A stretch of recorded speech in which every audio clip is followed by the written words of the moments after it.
Good evening. Tonight's show has been rescheduled due to a family emergency. Denise is fine, so is Ron. They're checking on one of their girls. But tonight's show is a rebroadcast of the fantastic show with Dale Kaczmarekive. I hope I pronounced that right, Dale. If not, my apologies sincerely. But if you could just lift Denise's family up in prayer, I know she would appreciate it. And so now, on with the show.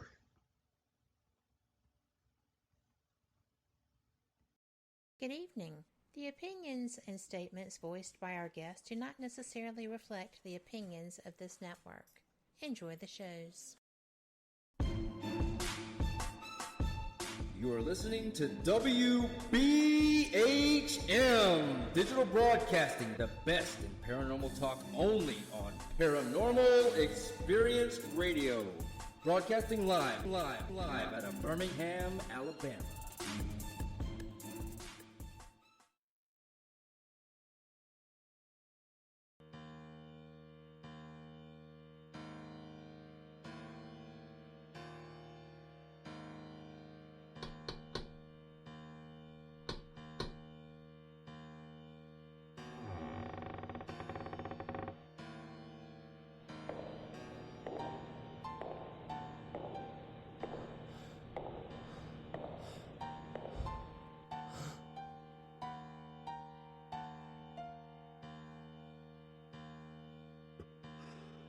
We've been expecting you. Monday, time for our maven of the supernatural, Denise Pridemore. This is the Paranormal Pride. Join to listen and chat live on WBHM-DB.com or Spreaker app. Search WBHM-DB every Monday at 7 p.m. Central for your supernatural paranormal fix. Welcome to the Paranormal Pride, where the show is about the guest and the listener.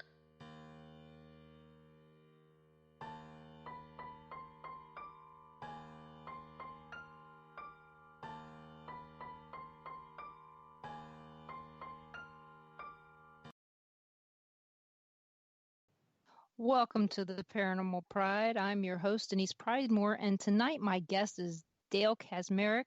We actually met at Haunted Road Media Paracon in this is 2020, so it would have been 2018. And I found his books to be interesting. I don't have any, I'm sorry. But I was just telling him off air that I had seen his name prior to meeting him in a book that I had here at home called Real Ghosts, Restless Spirits, and Haunted Places.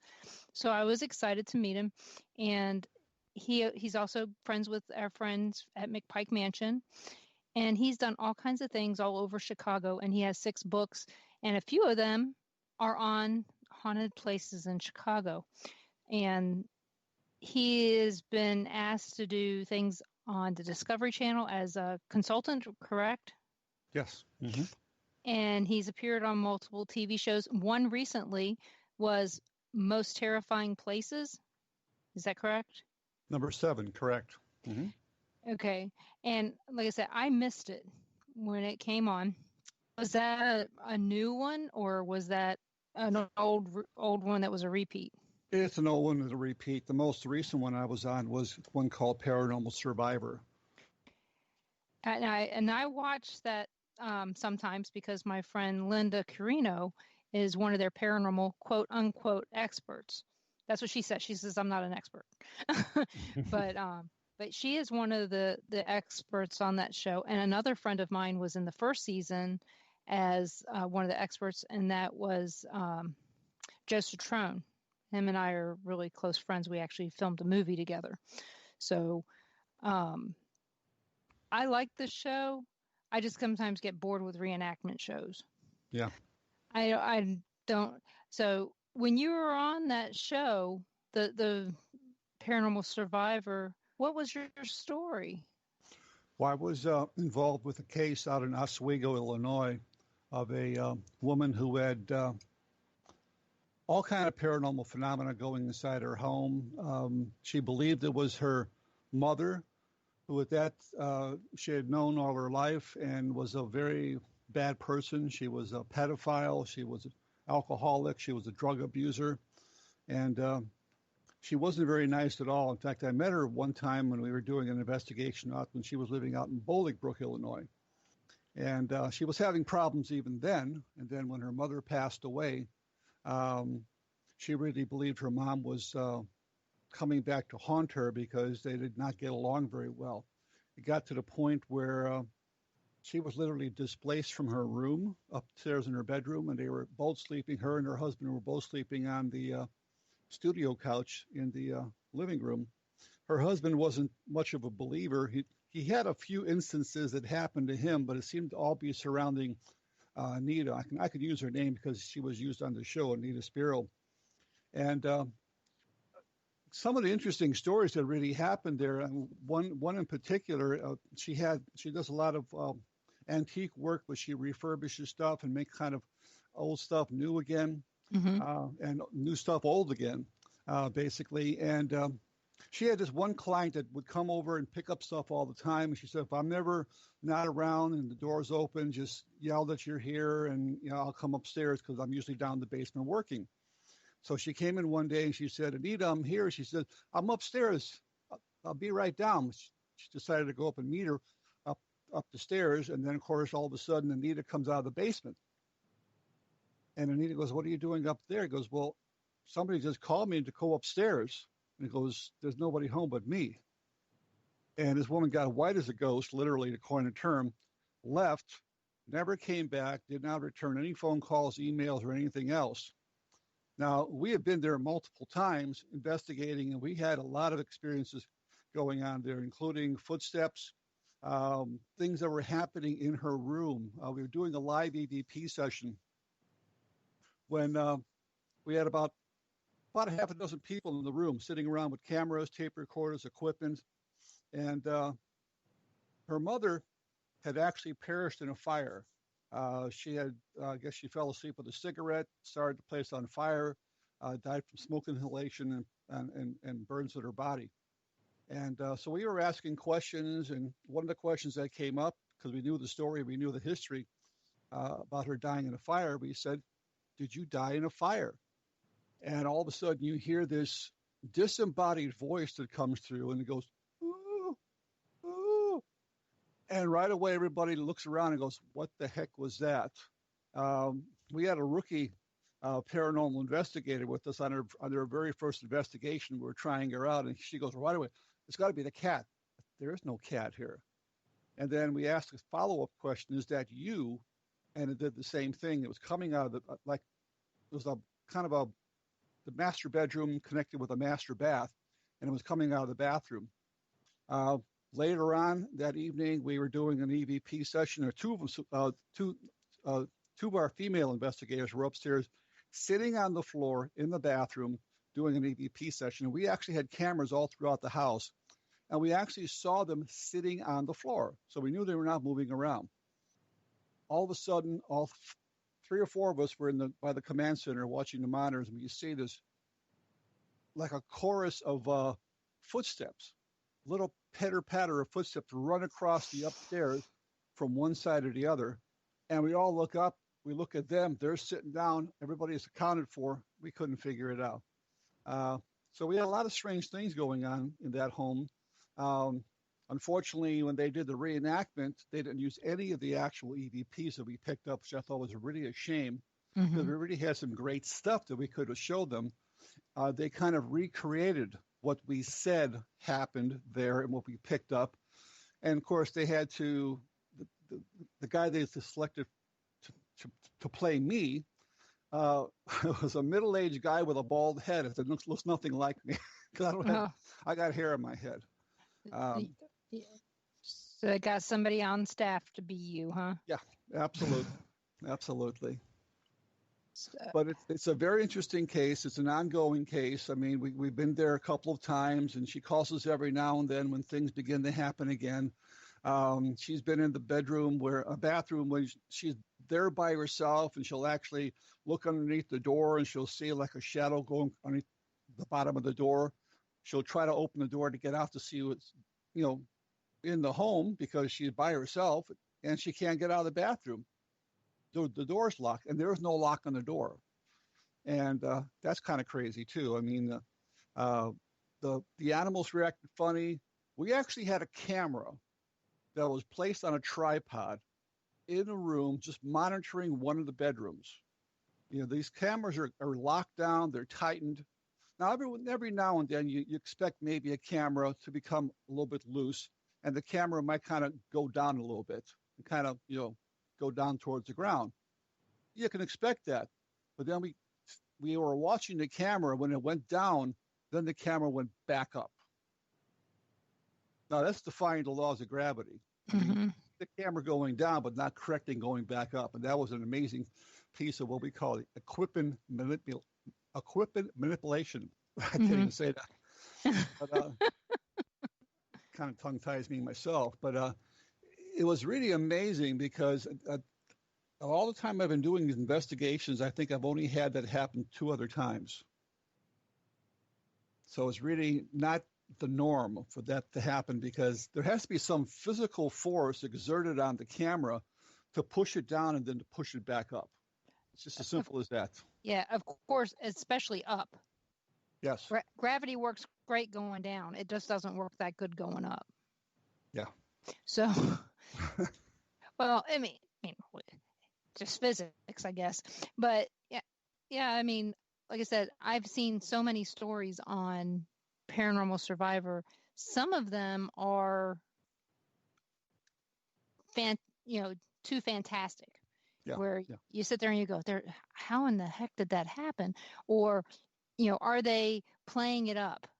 Mm-hmm. Because, they do get to do some creative editing on your stories, because once you sign your name on that dotted line, it's their story.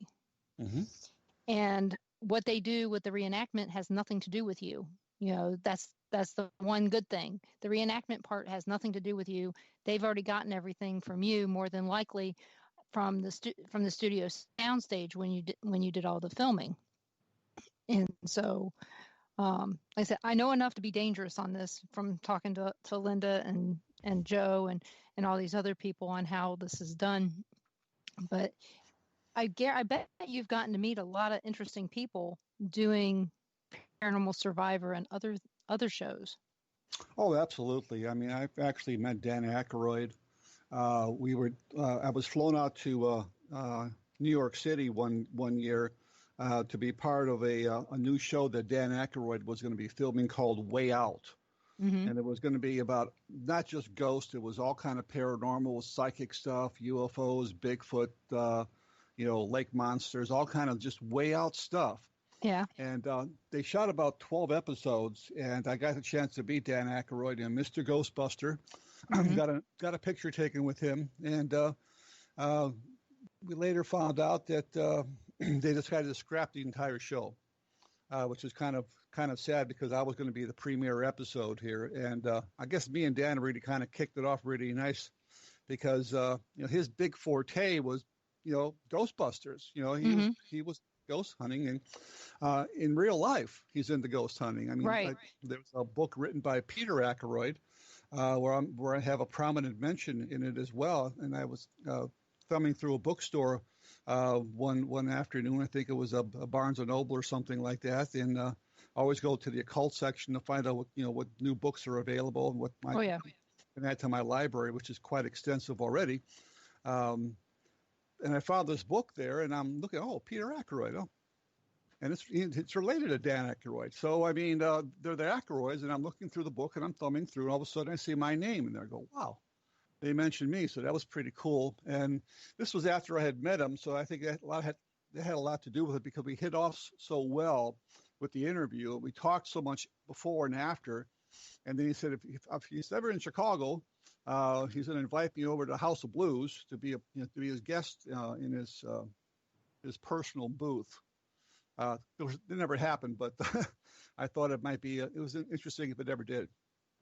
Oh yeah, I bet. He's got a lot of books. Oh yeah. I mean, I've met a lot of other people. The only person I did not meet was Hans Holzer, but I've met Brad Steiger. I mean, I've met John Keel, the guy that wrote the Mothman Prophecies. I have all his books, and they're very, very hard to come by. I've met a lot of interesting people in the paranormal. In fact, I met Josh Gates from Destination America. I met John Zaffis from the Paranormal Collector, Dave Schrader. The list goes on of all these people that I've met, in the course of my works or meeting them at conferences or whatever, and later becoming great friends with them. So far, I can say I haven't met too many famous people. Parafamous, yeah, I've met a few. Yeah. And through the show, some of the people now are on TV, and often they weren't when I met them, but they are now. So it's kind of neat to watch their careers blossom. And I can say I talked to them before, which I've always find fun. And my daughter she read a book that Josh Gates wrote, and she loves him. And so does my granddaughter, who's 3. She knows who Josh Gates is, but she also knows all the ghost hunting shows, especially the one grandma was on. She sees that and she just points and says, "That's my grandma." Yeah. And so that was fun. But we do have a question in chat for you. I don't know if you can answer this in 5 minutes. But the question is from Tom McNicholas. Dale, are you sometimes afraid to go into a stranger's home to do an investigation? What do you ask before you go into a private home? Well, of course, you always have to be careful going into anyone's private home. I don't never do that by myself anyway. I always bring my team along with me. So what I normally do is I interview people over the phone, try to get the relevant information of what's going on, to kind of give me an idea of what to expect once we get there. Not always what they say is what you get, because there are a lot of times we went to places where the unexpected would happen, where things would just totally off the wall would happen during TV, live TV shows and taped TV shows for the Discovery Channel and other episodes. So once we get all the information together, pretty much we can bring our team in. And when I say bring my team in, I bring them in ice cold. In other words, I don't tell them what's going on. They have no idea what's happening, except they're going to a house that's allegedly haunted. I think that's the most scientific way of doing it, because that way they have no preconceived notions of what's going on. Now, unlike the TV shows you see on TV, where they're always told in advance, this is the room where all the activity takes place. So everybody flourishes to that room right away.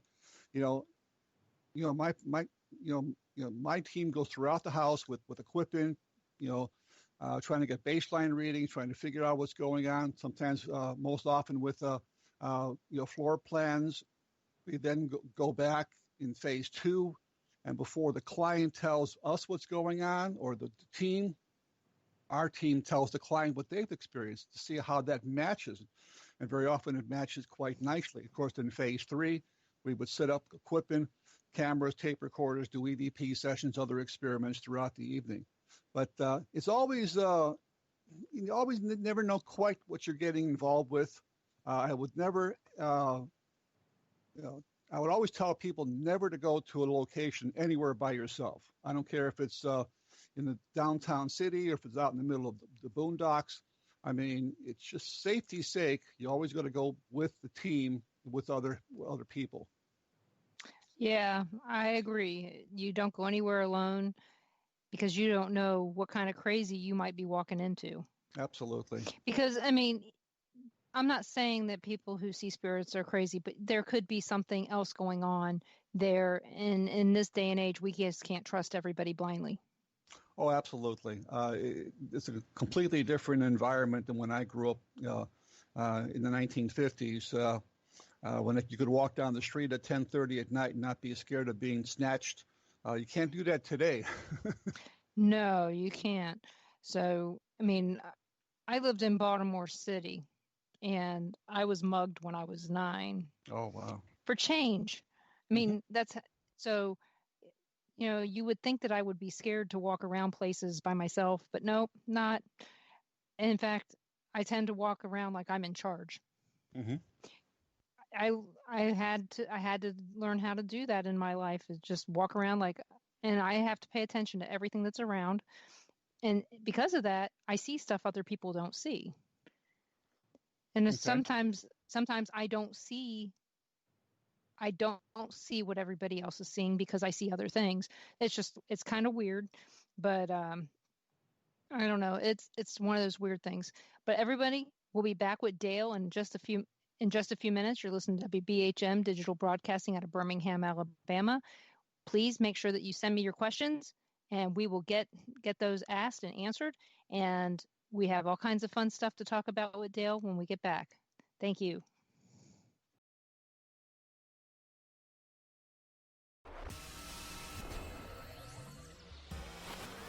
You are listening to WBHM Digital Broadcasting, Birmingham, Alabama.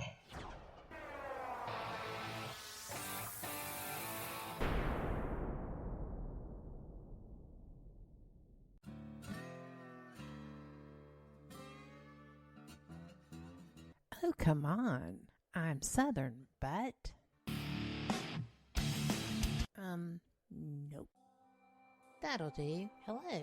I am Kat Hobson, host of Paranormal Experience here on WBHM Digital Broadcasting out of Birmingham, Alabama. I enjoy having guests from all areas of the paranormal, from ghosts to ufology to cryptids and beyond. You'll find some of the best researchers in their fields bringing you some great information.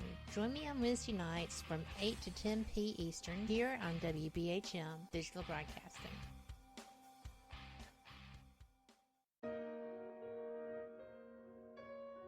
You are listening to WBHM Digital Broadcasting, the best in paranormal talk radio.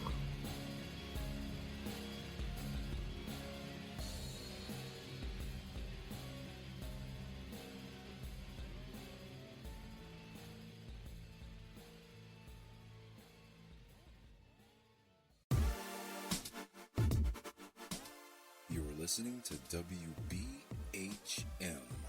Digital Broadcasting, the best in paranormal talk, only on Paranormal Experienced Radio, broadcasting live out of Birmingham, Alabama. Since 1948, Fate magazine has brought you reports of the strange and unknown, all of them true. Fate Radio is carrying on that tradition, bringing you the unusual, macabre, strange, and bizarre. Join host Kat Hobson Sunday nights from 8 to 10 p.m. Eastern on WBHM Digital Broadcasting.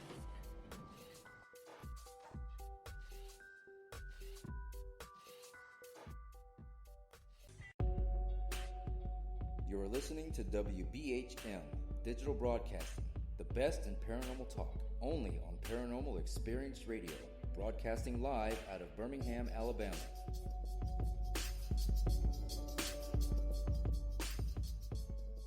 The time is 23 minutes after the hour.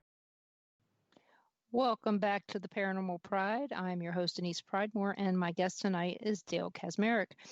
And before we go any further, I have another question that has popped up in front of me. And this is from Carl from Caldwell County Paranormal out of Caldwell County, Missouri. He asks, what type of equipment does your team use and what is your favorite? Well, I have over $14,000 worth of equipment that I've stockpiled since the last 20, 30 years here. I can't say what my favorite is, but I'll tell you there are some new stuff that I'm working on right now. One is called it's a laser grid called the GS2.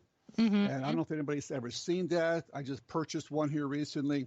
It not only shows the laser grid, the actual grid on the surface, but if something passes in front of it, there's a small screen that actually shows you the configuration of what just passed through. I think I saw that on TV recently. And I'm waiting for our first investigations to show up. Of course, here in Chicago, we have to wait a little longer because of the weather. It's so brutal out here. And but some of my favorite equipment would be like, as far as the EMF meter would be the tri-field natural EMF meter, which basically does not pick up internal AC fields. So that's when you can go into a location, it's guaranteed you're not going to pick up, electrical outlets, electrical surging through there, stuff given off by, say, fluorescent lighting or anything like that. So if it does go off, and it very rarely goes off, you usually got something, because that's why you would hardly ever see it used in these paranormal shows on TV, because it never goes off. I mean, these paranormal shows like to have things always going off all the time, bells and whistles and everything like that, which is fine. I mean, but what are you actually picking up with that equipment? You're picking up a wide range of EMF, which may not necessarily be paranormal. I have another one of my favorite devices. I guess it's actually an application that we use. Is called the Phasma box. Mm-hmm.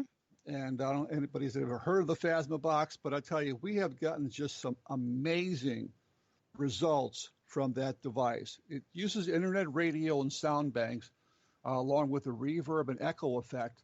And the idea is that the spirits are able to manipulate that and form words and answer questions. And we've had direct, full sentences come out in response to our questions.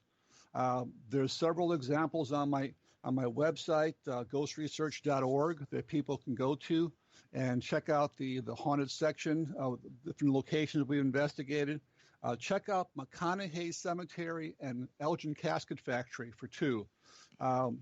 Give you a quick example with the Elgin Casket Factory in Elgin, Illinois. It was kind of dressed up around Halloween for people to be scared, to get the Jesus scared out of them, pretty much. And but it was really a real casket factory at one time. They used to build steel caskets, and they have a lot of different decorations. In fact, there was a fuse box that was there for effect. It was not even connected. It didn't work, anything like that. We were using another one of my favorite devices, which is called the XCAM Structured Light Sensor device. It's where it produces a series of dots invisible to the naked eye. Something comes into that, it'll show up like a stick figure. There's been many different groups have kind of made these different types of devices from the Kinect system. I used the one from Digital Dowsing. And one of my researchers was holding that, and suddenly a stick figure appeared next to this electrical box. So I immediately said, well, if you're next to the electrical box, throw one of those switches, turn it on, show us that it works. There was a brief pause. A voice comes through and it says, it doesn't work. Oh. When you get something like that, I mean, that's just pretty amazing. In McConaughey Cemetery, we were out there investigating a cemetery that just had a sign, no gravestones, didn't even know how many people were buried there. And we asked the question, how many people are buried here? There was a voice that came through that said, more than 100. So when you're getting direct responses like that, I mean, I've always kind of poo-pooed the idea of these applications, because they really, especially the applications that say you can use your phone as an EMF meter. Well, obviously your phone has no sensors that would pick up EMF. But the voices that are generated through these devices, whatever technology they're using, whether it's internet radio, whether it's algorithms or something else, those are interesting, because sometimes those words that are generated, whether it be the obelisk, whether it be actual ghost applications, very often answer questions in many times in full sentences, which are just amazing. I have witnessed the Phasma box at Mineral Springs, so I get the full sentence thing, because we saw it in action on the ball, near the ballroom down there. Mm-hmm. But the only difference, there's a lot of different ITC devices, and the difference with the Phasma box over some of the others is you have to have a Windows tablet or a Windows PC to use it. That's the only thing, and it's not expensive at all. Do you use a lot of ITC devices, besides the Phasma box? We use the Obelisk X, the Obelisk PX. We also use I use one called the Radio Spectre that was actually designed by Andrew Oppenlander. Yep, I know Andrew. And also another one called the SB7, which we actually connect to what's called a mini portal. The mini portal, using an SB7 or an SB11 or any spirit box for that matter, will actually take that, when you're scanning, you hear that it takes that scanning off, and all you hear is the voices that come through. See, I hate the white noise in there. Yeah. It irritates the life out of me, gives me a headache, and says, done. I'm done with this. And the thing with the white noise, too, basically, I mean, it actually sometimes helps spirits to use that white noise as a background or medium for their voices. But when you're recording and you're asking questions, if you have a very low, subtle voice, that scanning is going to just completely obliterate that, and you won't even hear what is being said. So we use that. We use the SB7, the SB11. The SB11 I like because it actually allows you to disconnect from the radio. So you can disconnect from the radio antenna. So in theory, you're not picking up any radio frequency unless you're close to a very strong signal, like 50,000 watts, nearby. Then you still might get some little bit of radio bleed over. But the very first time I used that was in a place called Paris Hospital in Paris, Illinois. We went down there with another group called Jason Snyder and Crawford County Ghost Hunters group. And we go down there every year, spend like 3 or 4 days with these guys. They're great. And the very first time I used that, we were in an operating suite, and we just said, can you yell out? Can you say hello? Yell out real loud. And sure enough, right after that, female voice came out and said hello. And it nearly knocked my socks off the very first time we used it. It's funny you shouldn't mention Crawford County, because they just spent the night at McPike Mansion over the weekend. Absolutely. And I was going to be down there myself with them and join them. Unfortunately, the weather between here and Alton was not so great. And I wasn't going to take my new car all the way down there in that slush and sleet and snow and ice. So I just kind of just bowed out. But I watched them live. They had a live Facebook video that they were shooting the entire time, and I was interacting with them.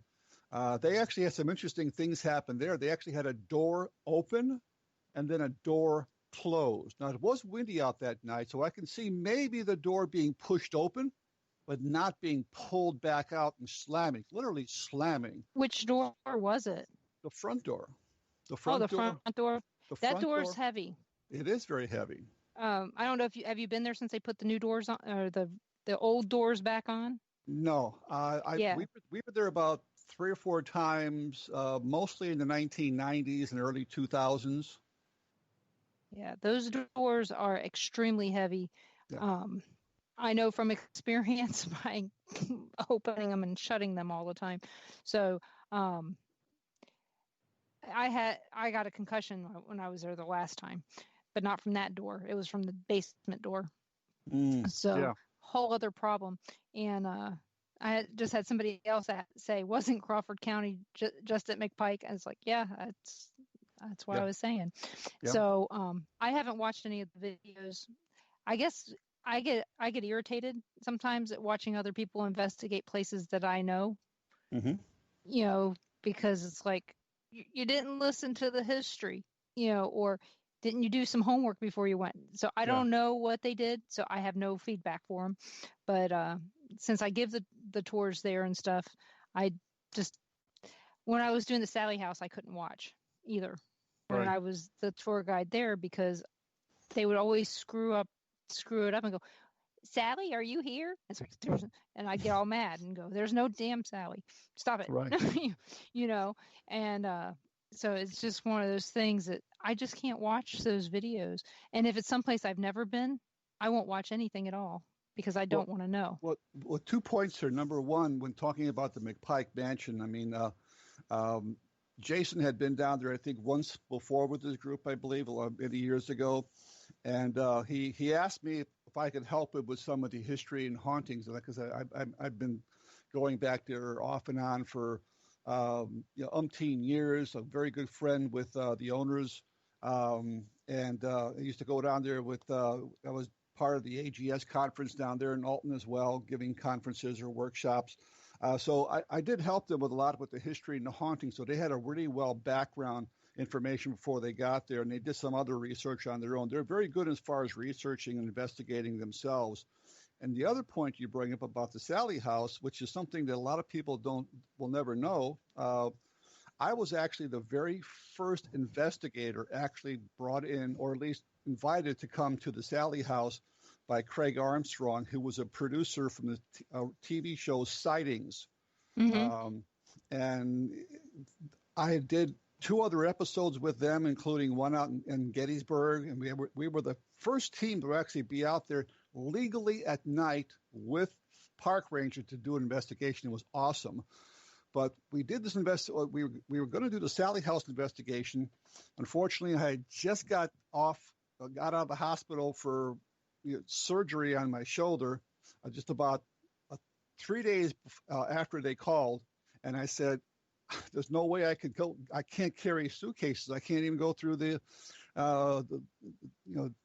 airport. Can you?" I even asked him, "Can you wait another week?"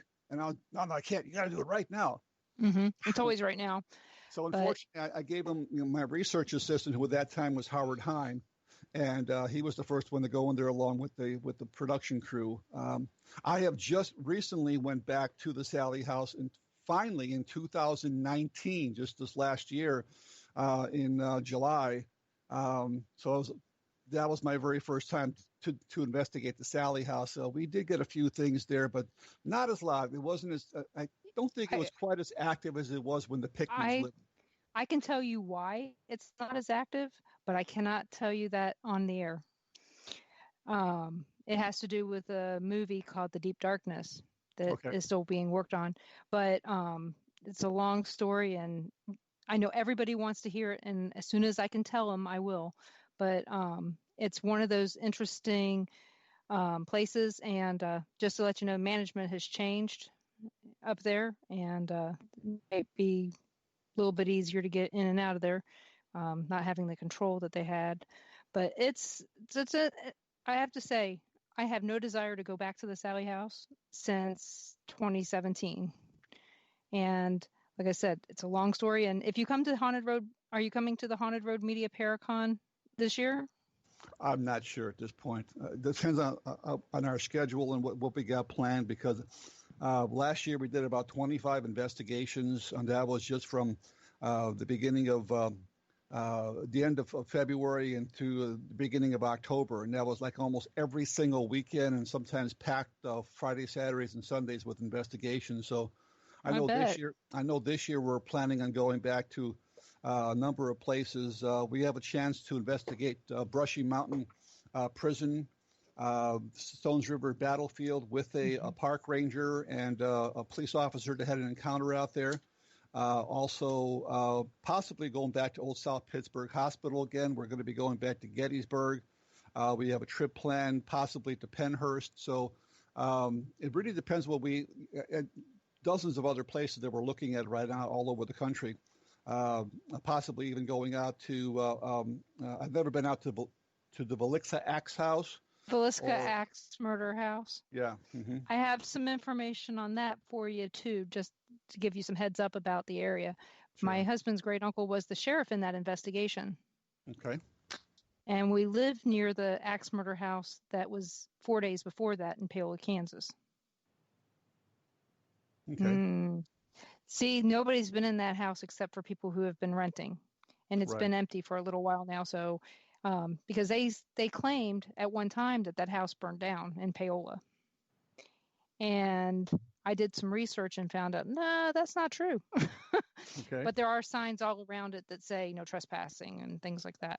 And it's even smaller than the Veliska Axe Murder House, and the Veliska Axe Murder House is smaller than the Sally House, which is 1,200 square feet. Mm-hmm. Yeah. So, and when Martha says that you can have like 6 people there, That's really all you can have in there without walking on top of each other. It's just, we go, we won't be going during day tours anymore, but we've been multiple times. So I think you'll enjoy it. So, is that the Villisca Axe Murder House one of your bucket list places? Sort of, yeah. We went to several years ago. We went to Farrar School, and I thought that was a very neat place. And we came back from this trip that we did to Kansas. We went out and, like I said, we did Sally House, we did the McIntyre Villa, and we also I can tell you stuff about that too. Yeah. We had a great time in McIntyre Villa. We actually got in the place for free. We actually were able to investigate the place called the Hardware Store in Atkinson. Atchison. Atchison, yeah. Yes. Zach Baggins kept doing that, calling it Atkinson. Yeah, I know. I was actually the tour guide I did the trolley tours as well. So, like I said, I can tell you stuff about the whole town. I can tell you which stories aren't true and which ones are, and it's an amazing, unusual place. If you could have gotten into the college, Benedictine, that would have been amazing. Yeah. But yeah, I have, let's see, we were volunteers up there for 10 years or 7 years. So I know it well. Did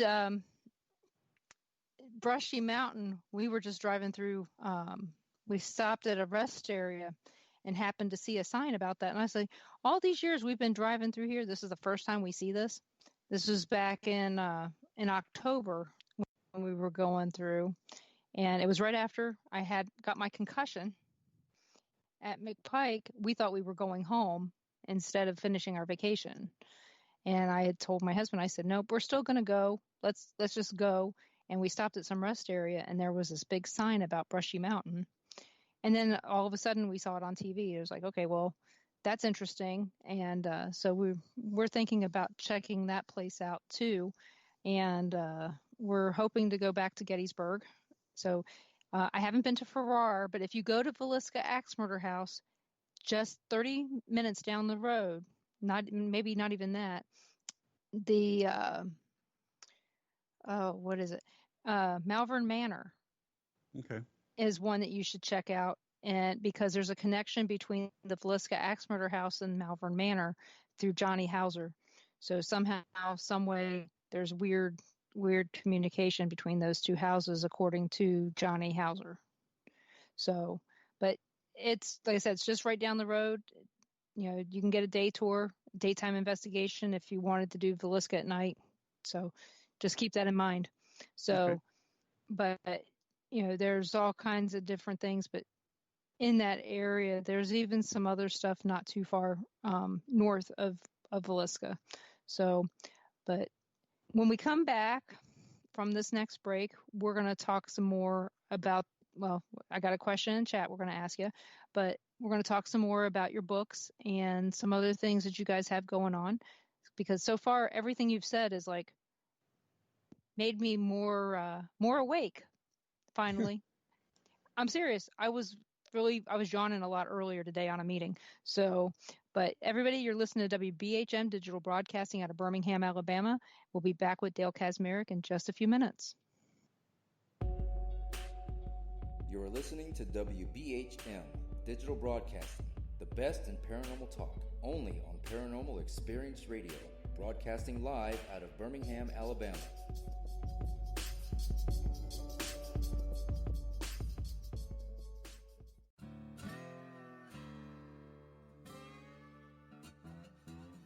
Oh, come on. I'm Southern, but... Nope. That'll do. Hello. I am Kat Hobson, host of Paranormal Experience here on WBHM Digital Broadcasting out of Birmingham, Alabama. I enjoy having guests from all areas of the paranormal, from ghosts to ufology to cryptids and beyond. You'll find some of the best researchers in their fields bringing you some great information. Join me on Wednesday nights from 8 to 10 p. Eastern here on WBHM Digital Broadcasting.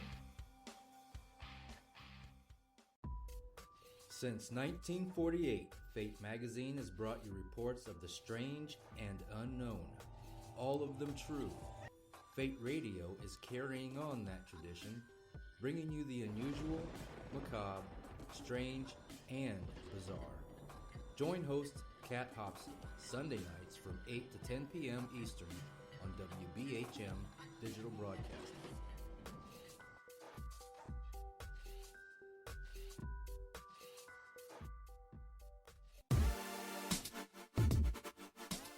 You're listening to WBHM Digital Broadcasting, the best in paranormal talk, only on Paranormal Experienced Radio, broadcasting live out of Birmingham, Alabama.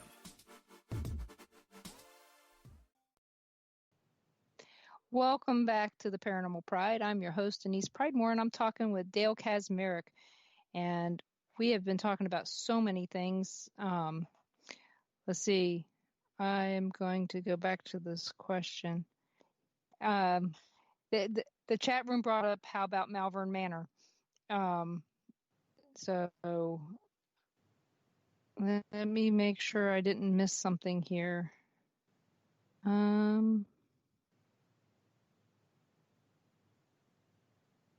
I don't want to be quiet. I want to talk to you, but I don't really want to miss out on any of the questions that are in the chat for you.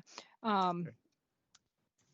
So when did you write your first book? My first book was written about 1998. It was called Windy City Ghosts. Followed up pretty quickly with one on spook lights called Illuminating the Darkness, the Mystery of Spook Lights, which is one of my passions besides Civil War battlefields, looking at places where ghost lights or spook lights have been seen. I did a follow-up book to Windy City Ghosts called Windy City Ghosts 2. And then I did a couple of field guides, a field guide to spirit photography, field guide to ghost hunting techniques. And then my latest book was a field guide to haunted highways and bridges, which is kind of our haunted infrastructure. Well, when you talk about spook lights, the first thing that comes up to me is the Joplin spook lights. Absolutely. I've been there about half a dozen times. A friend of ours did a movie on the spook lights down in Joplin. His name is David Glidden.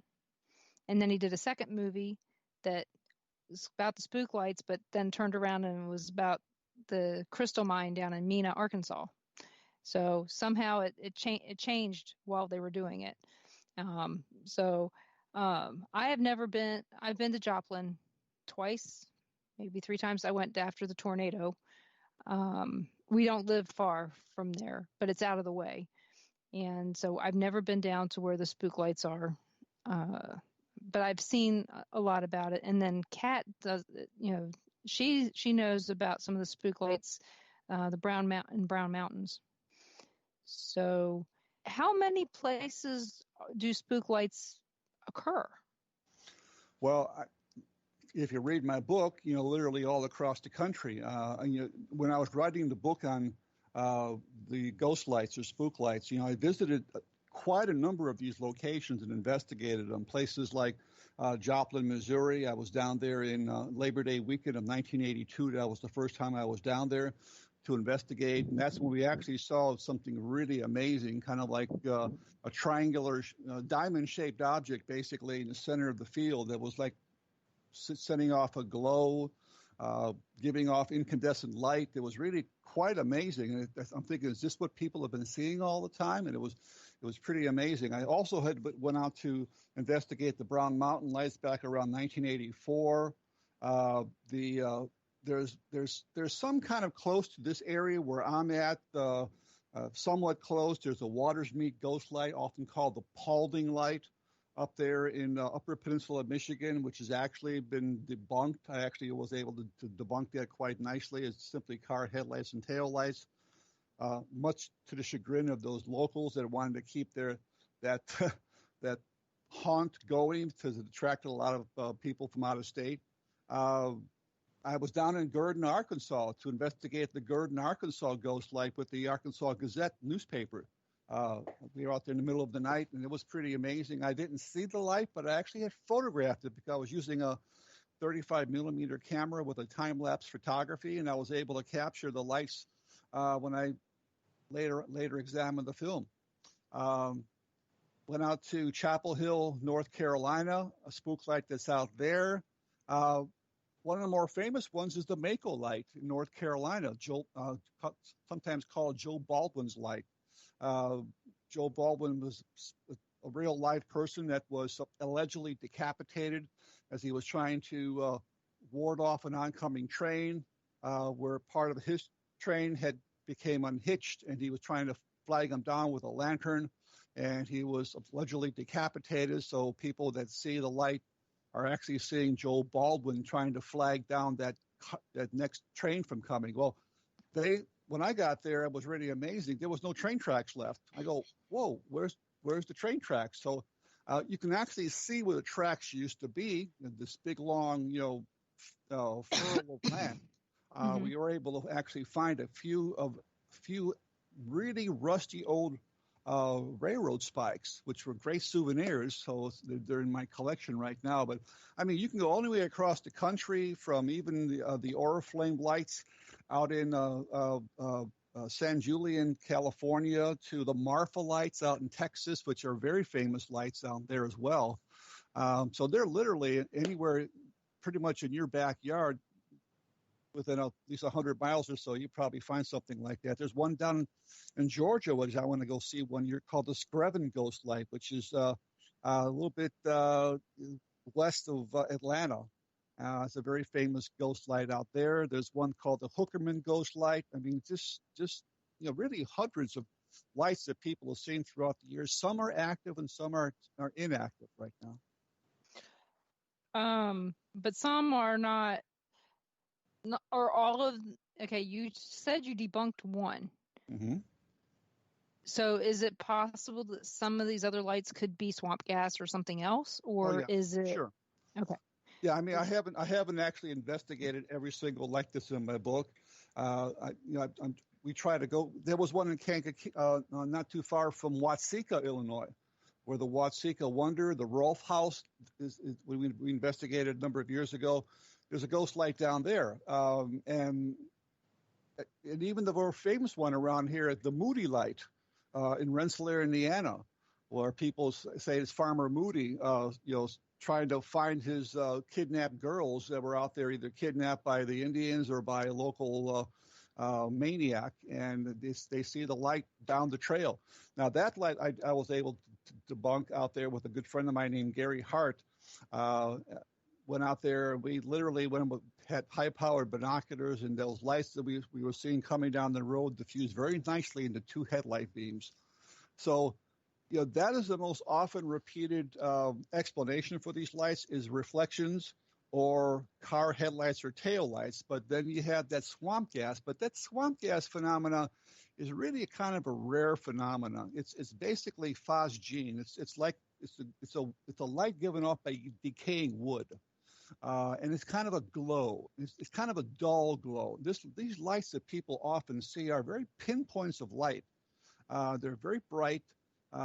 They get very close. They get very far away. They seem to move. They seem to display intelligence, at least the ones I've examined. Now, there are probably quite a number that fall into that category where it's more natural than supernatural. Right. Yeah. Like I said, I think it would be interesting to see, because I've never seen them. But we do have a question from you from Wendy Schindler. She asks, where was your very first official investigation? My very first official investigation probably was in Bachelor's Grove Cemetery, which is a cemetery here in the southwest side of the city near Midlothian, probably back around 1973, 74. Actually, even before I became more, I always like to kind of give the benchmark as 1975 is where I became more serious ghost research. But my interest goes all the way back to childhood. My parents telling me ghost stories when I was a youngster. That's probably what kind of gave me the incentive to kind of look into these stories that my parents and grandparents told me, including a very famous ghost out here called Resurrection Mary, hitchhiking ghost stories. So probably that was most likely the first place I investigated. Began shooting a lot of infrared film with a 35 millimeter camera, coming up with quite some interesting results that you can actually see on my website. We did a few homes in the Oak Park, Berwyn area of town with fellow investigator Martin B. Ricardo, who me and him co-founded what was originally called the Ghost Trackers Club back in 1977 and was later named the Ghost Research Society in 1982. So we did a number of these private homes that we went into where, again, back in the 70s, I really had no equipment. I mean, my equipment arsenal was a 35 millimeter camera, a cassette tape recorder, and my EMF meter was a compass. Mm-hmm. So that shows you basically back, they didn't even have a K2 meter back then or a cell sensor or anything. And then, of course, later on, you had to take equipment that had other uses to find high EMF readings inside homes that could be dangerous to yourself. And we kind of adapted those to picking up other possible energies. And now, of course, the best of all the best of both worlds is now you have people that specifically design equipment just for the purpose of ghost research, which is really mildly refreshing. Yeah. Sometimes you find that they repurpose other equipment for ghost hunting. I've been seeing that recently. I know you probably used the old cassette player for your EVPs back then. Oh, yeah. Mm-hmm. In fact, I still think that's a really good way to get them. You can still get cassette players and cassettes at Walmart. You know, they're a little bit more than you want to pay, but you can still get them. I still actually have two open reel tape recorders, reel to reel tape recorders, and that's if you go back to the history of EVPs, that's how the original people recorded EVPs using open reel tape recorders. Philip Jurgensen, who was a more or less a botanist, was out in the middle of a field trying to record bird songs. And when he played back these songs of birds, he figured in the middle of nowhere, he was the only person there. He was hearing voices of people out there. So he accidentally discovered what we later called electronic voice phenomena. And then you had people like Konstantin Radove, Professor Hans Bender from Freiburg University, and other people, Sarah Estep, who I met and worked with a number of times in Baltimore, Severna Park, Maryland. Hey, I used to live there. All these people used open reel tape recorders, and that was the way to capture them back then because it's magnetic recording tape. And if we believe that spirits are some form of energy, whether it be electromagnetic or electric or magnetic or something in between, these tapes are a magnetic recording tape. So the theory a lot of people had is that the reason you don't hear the EVPs as you're recording them is that the spirits are literally bypassing the physical microphone and imprinting these directly on the magnetic recording tape. And then when you play them back, that's when you hear them. Wow. Do you think so you think a reel to reel is probably the best, and then the next would be a cassette player, and then third would be digital? Yeah. Well, digital basically would be what people use today, and people do still get quite a bit of EVPs on digital recorders. But if you go back to the old analog stuff, before everything became digital, that's where I even use old analog televisions, little tiny TVs that you can pick up at a flea market or at a thrift store. These TVs are not digital. They're analog. Right. They will, and because now we're in the digital age, these TVs will not pick up any signal at all. It's impossible because they're not digital. Right. So why use these for ITC experiments? Right, because because now if you don't get fuzz Right. on the TV like we used to. They don't do test patterns. It just goes blue in most cases. It says no signal. But that's some of the things that people need to learn. It is harder to do TV ITC than it was back in the days where we all had these big Sony TVs sitting in the middle of our living room that weighed 600 pounds. Yeah. With the big with the big tubes and everything. Yeah. Oh yeah. I mean, we had a couple, I'm grateful that we got these smaller TVs that we can do stuff with. But I still, and somebody says they still have a few battery operated TVs. So do we. We have a little 1-inch screen one somewhere here in the house. But everybody, you're listening to WBHM Digital Broadcasting out of Birmingham, Alabama. We will be back after the news break with Dale Kaczmarekive.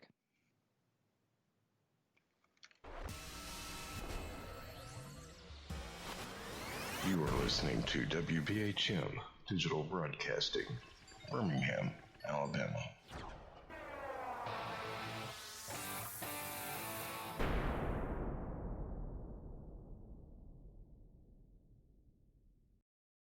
Live from NPR News in Washington, I'm Janine Herbst.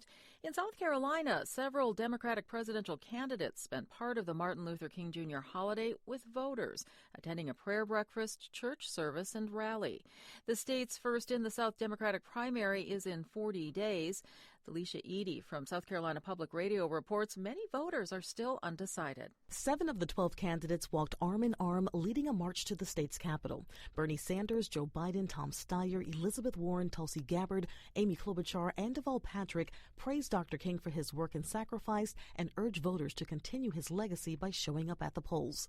Pete Buttigieg joined the march but did not address the crowd. Candidates have made several trips to the state, but many voters, like mediator Cabrina Bass, say no one has yet won their vote. I'm undecided at this time, and the reason I'm undecided is because I'm struggling. I'm struggling real hard with the people that are the candidates. I don't see anything that represents my values or my views. South Carolina's Democratic primary is February 29th. For NPR News, I'm Felicia Edie in Columbia, South Carolina. In Virginia, thousands of gun right activists from around the country gathered at the state capitol in Richmond today, rallying peacefully to protest plans by the state's newly elected Democratic legislature to pass gun control legislation. Santiago Helmick is a gun rights supporter. To me, to keep the guns I have is to be able to protect myself from people like Governor Northam. Because, he thinks he can come in here and just say whatever he wants to do, and that's not how it's going to work. He thinks everybody here is going to comply. I bet you nobody here is going to comply with any of the laws he's going to pass. Both the size of the rally and the expected attendance by white nationalists and fringe militia groups raised security fears, but those fears of violence never materialized.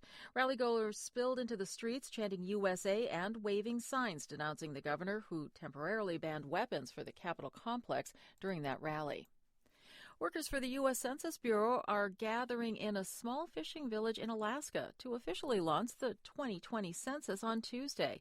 As NPR's Hansila Wong reports, the national headcount starts in a remote part of Alaska this week before rolling out to the rest of the U.S. in March. Census Bureau workers have been arriving by bush plane to Tuxuk Bay, a village along the southwestern edge of Alaska. Had a good time in Tuxuk Bay. How are you, my friend? Since 1960, the federal government has started the constitutionally mandated count in remote parts of Alaska in January. That's when the ground is frozen enough for census workers to visit far-flung communities by snow machines and dog sleds. The Census Bureau's director is set to personally do the first 2020 census interview with Lizzie Chamuwak, an aunt of Tuxuk Bay resident Alexi Jimmy. She's going to be the first one in the United States, and we're all excited about it. The Bureau is set to start releasing census results by the end of the year. Hansi Luong, NPR News, Tuxuk Bay, Alaska. This is NPR News from Washington. Public transportation in Paris is returning to near normal today after more than 6 weeks of disruptions and cancellations. A major union has called off its workers' strike.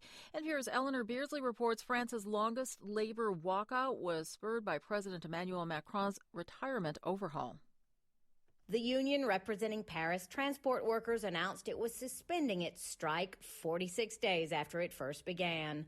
Last week, the French government dropped the most contentious part of the reform, raising the minimum retirement age from 62 to 64. With that, the country's so-called reformist unions said they could support the president's move to streamline the country's fragmented retirement system into one universal pension scheme. But the standoff is not completely over. Some commuter train drivers and dock workers affiliated with the hardline CGT union say they won't stand down until Macron withdraws his whole plan. Eleanor Beardsley, NPR News, Paris. The battery replacements on the International Space Station are complete.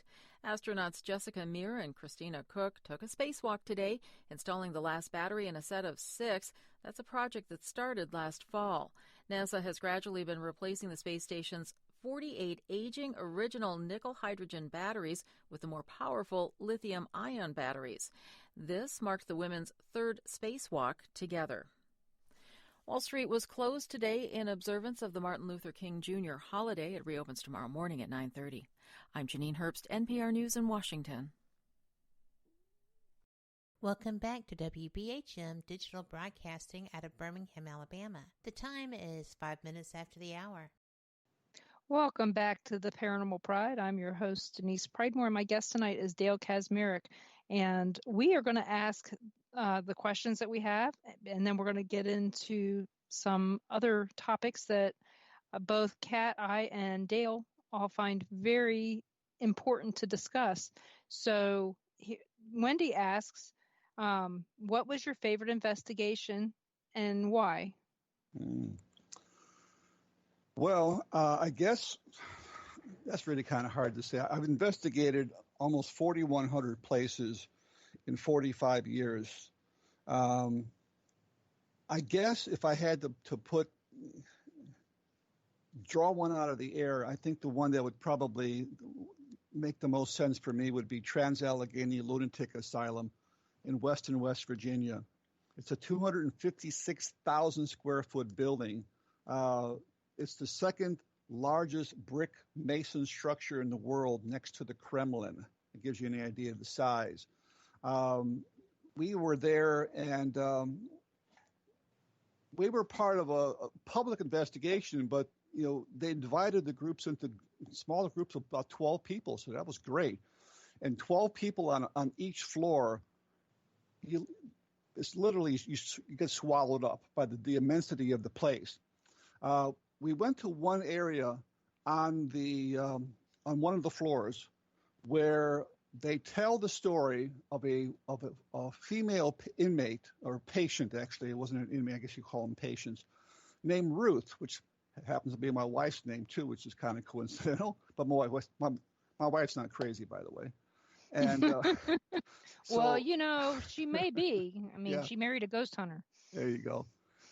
So they tell the story about how Ruth would often interact with people of the opposite sex, doctors, orderlies, patients, visitors. She would throw food at them, shout obscenities, throw her TV trays, anything she had in her hand. She just didn't like males for some reason. So, and it's a true story. I was able to actually document this. This has been told several times. We've been there 3 times, and it's always told the same way. So I'm assuming we got different guys. So, and I was able to do my own independent research and verify this. So we went to the area where Ruth is said to have been housed, and just down the hall are these isolation cells where they put unruly patients. So we were over there, and I was there with 3 other female investigators. So that's interesting. I was the only male investigator there that evening, for this AVP session. And if you go to my website, go to Trans-Allegheny, the very first Trans-Allegheny investigation, you'll actually see the video of this. We had a night shot camera set up on a tripod. We had some Mel meters. We had REM pods. We had all different things set up. We were doing an EVP session. And all of a sudden, my whole arm literally fell asleep. It got all tingly, ice cold, like I just put it into a deep freeze. The hair was standing up on my arms. People had taken pictures of that to show it was like a static charge I felt in the air. And then you'll all of a sudden see me grab my butt cheek. Something literally grabbed the hold, a cold, icy hand, I swear. It was a cold hand that grabbed the hold of it, and you just see my hand go down there and go, whoa. And I wasn't scared. I said, like, bring on some more, because it's what I live for. The three other females, however, you hear them saying, I'm not feeling a draft. I'm not feeling a cold. I'm not feeling anything. Well, why? Because they're females.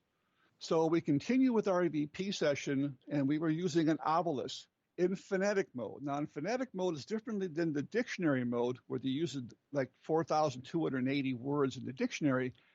The phonetic mode allows the spirits to form their own words, putting together vowels and consonants to create words and then string them into sentences. So I asked a question after I got grabbed.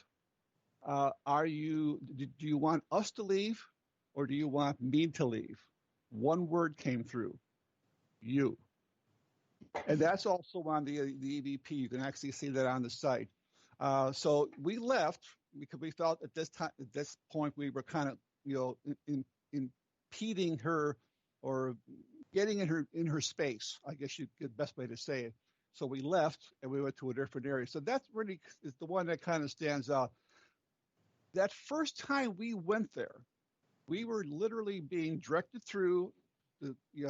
There was like 12 people in our group. I was videotaping the entire thing from start to finish as our guide took us through, walked through, and telling us the stories. I heard, and our group heard, and we recorded no less than 9 disembodied screams coming down the hallway. And you can hear those on the EVPs and on the actual video. There's actually a video you'll see where you hear this scream, and then this guy turns around that I don't even know. He kind of faces the camera. What was that?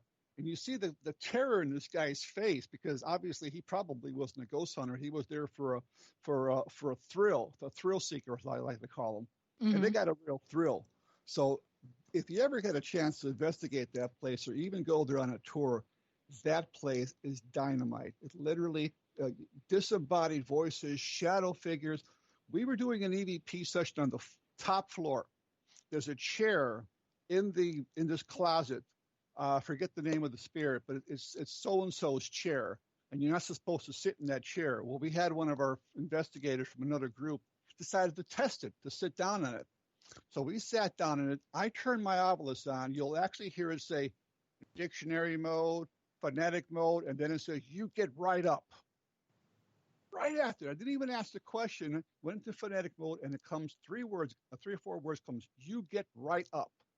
I said, Bob, do you hear what it said? It tells you to get out of the chair. So, yeah, there was some really amazing stuff that we saw and experienced in Trans-Allegheny, and ever had a chance to go back there again, I won't hesitate to go back. We drove by there, and we went in, and it was during the day, and we realized it would be better to hit it at night because it was $40 for a day tour and $75 to do a paranormal investigation that night. Right. Mm-hmm. But we were heading to my mom's, and we never realized it was only 3 hours from my mother's. And so it's like, well, we can't stay because we said we'd be at, in this area tonight, down in Pikeville, Kentucky. So, but yeah, that's one of the places that we would like to go is Trans-Allegheny. And I do have a question about spook lights. This is from Ron. He's my husband. He says, do the lights seem to go from the ground to the sky or from the sky to the ground?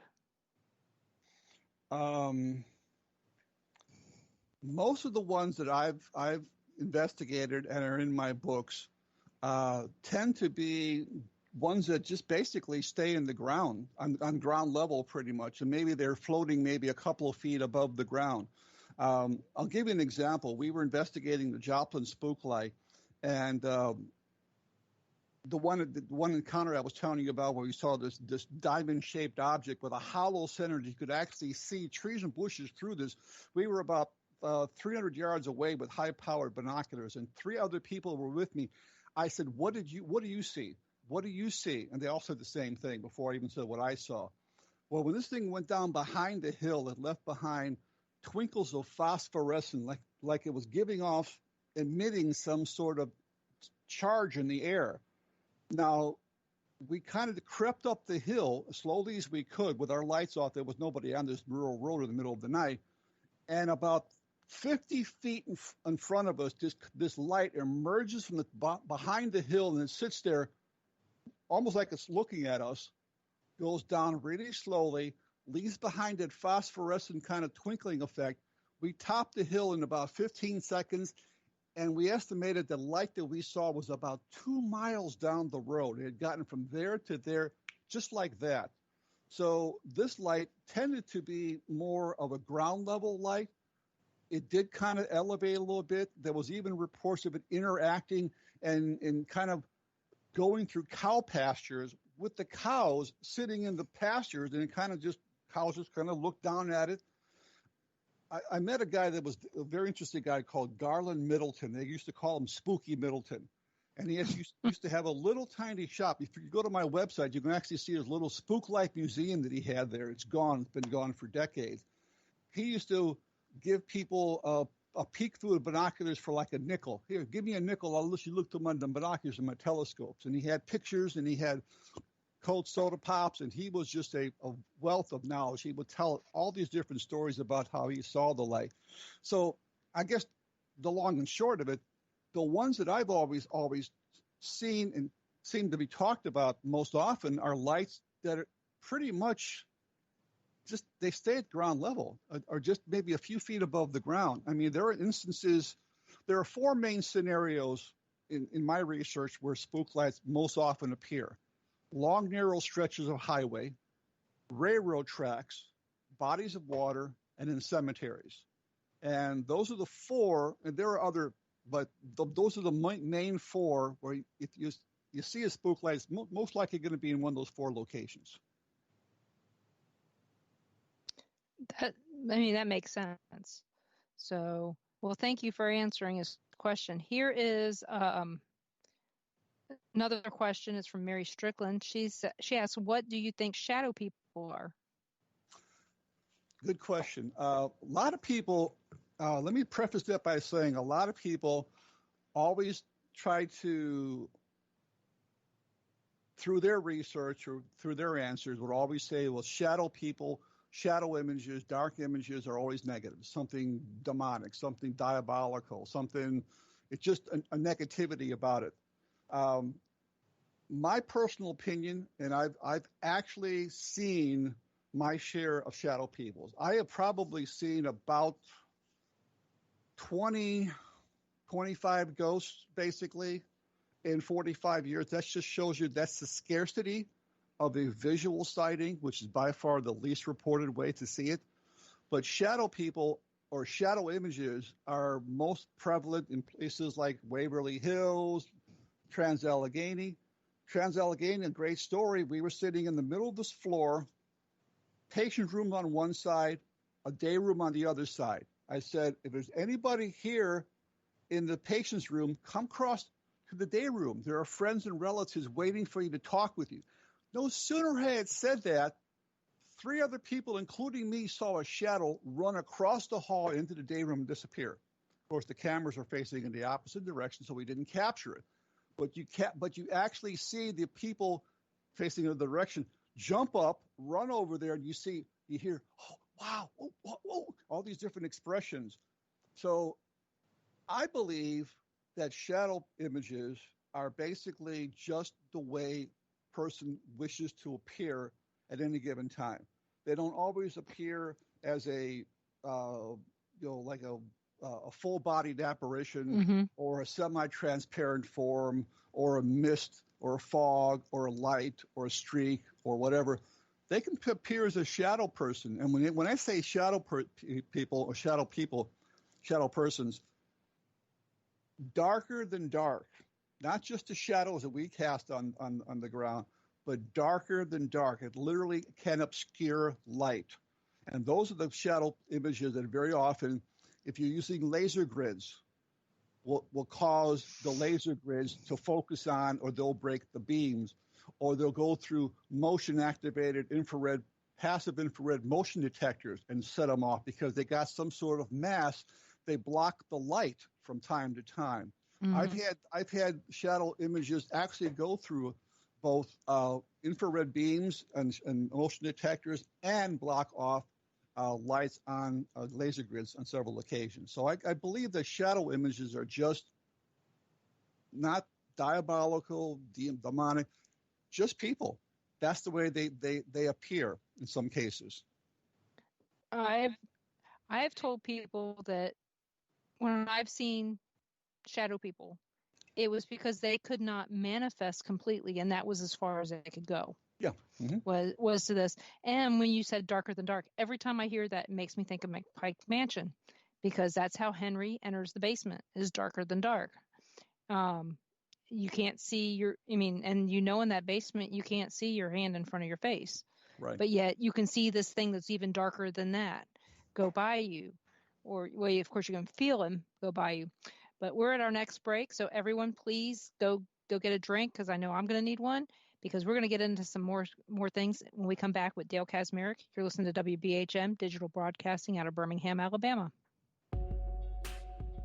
You're listening to WBHM Digital Broadcasting, the best in paranormal talk, only on Paranormal Experience Radio, broadcasting live out of Birmingham, Alabama.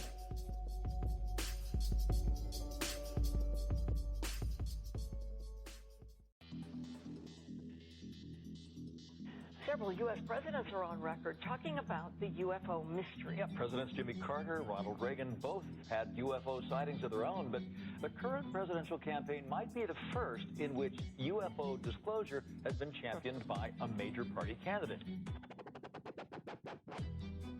DIA, CIA, it moves around, is operating a program to train psychic spies to spy and use their powers against Russia. John Ronson writes about this in The Men Who Stare at Goats.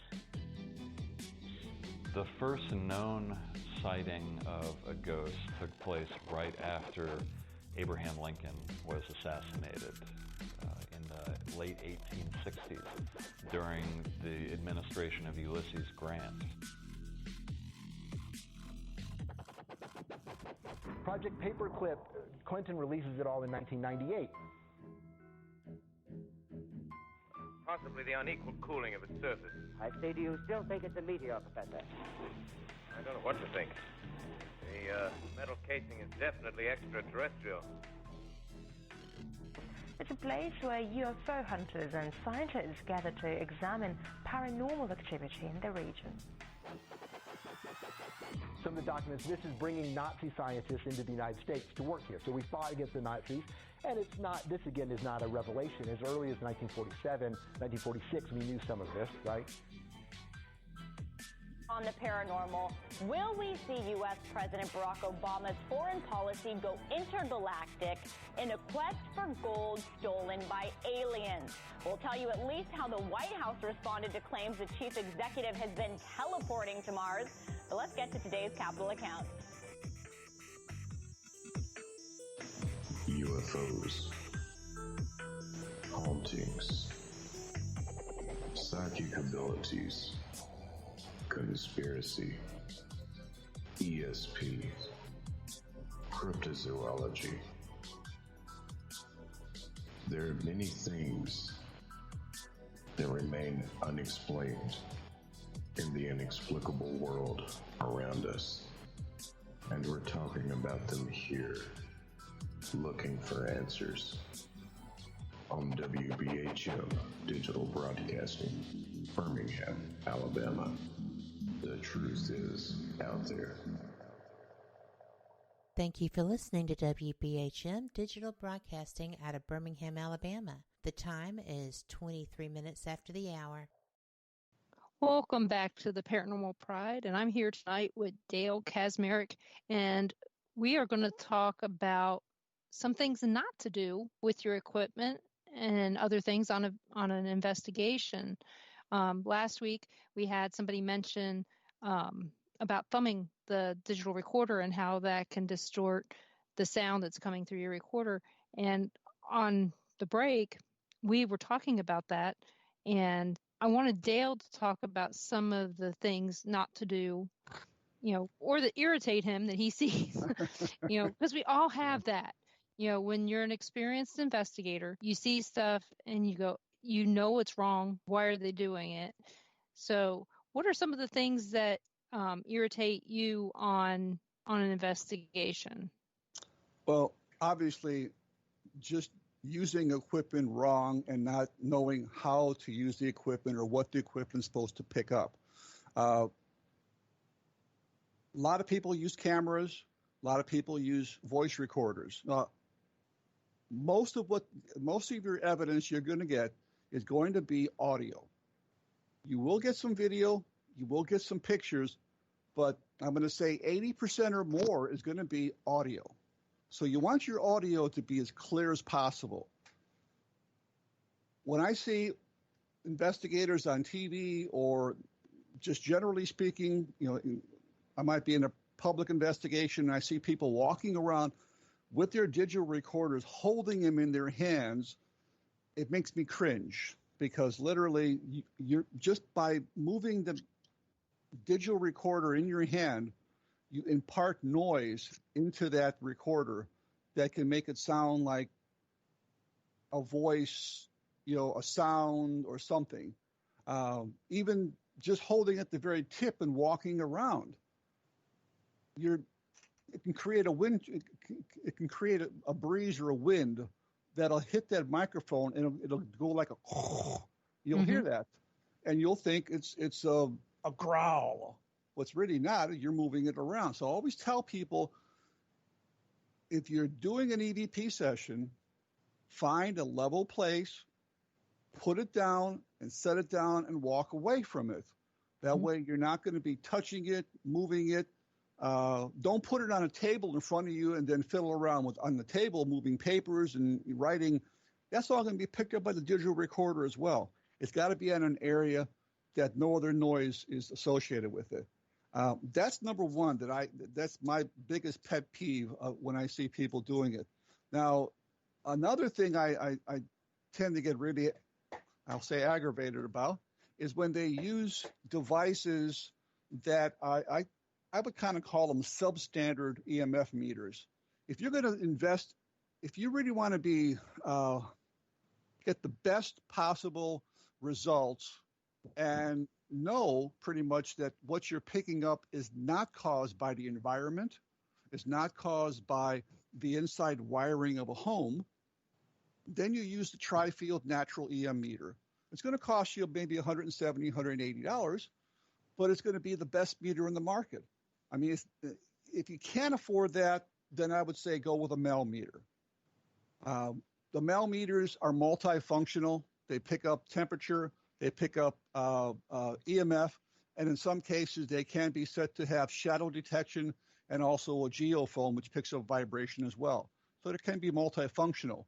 They're not quite as sensitive as an EMF meter, and I mean, it's tri-field meter, but the thing with those devices, as anything, you got to remember that as you're moving the meter around with you, what you're doing is you're moving the meter through electromagnetic fields that are all around us.